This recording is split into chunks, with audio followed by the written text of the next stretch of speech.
नमस्कार, आपण पाहत आहे भांडा फोड न्यूज. एका दमात भ्रष्टाचारी कोमात.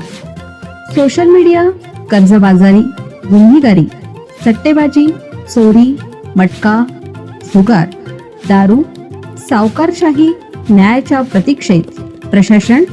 भांडाफोड न्यूज. एका दमात भ्रष्टाचारी कोमात.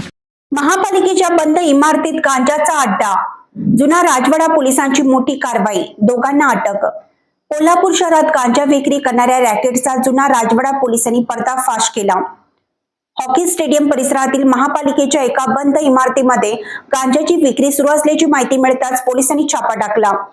या कारवाईत दोघा तरुणांना अटक करण्यात आली असून त्यांच्याकडून 80,000चा मुद्देमाल जप्त करण्यात आला आहे. शहरातील हॉकी स्टेडियम परिसरातील महापालिकेची इमारत अनेक दिवसापासून बंद होती. मात्र याच इमारतीचा वापर गांजा विक्रीसाठी केला जात असल्याची गुप्त माहिती पोलिसांना मिळाली होती. या माहितीच्या आधारे गुरुवारी दिनांक 26 जुना राजवाडा पोलिसांनी सापळा रचून छापा टाकला.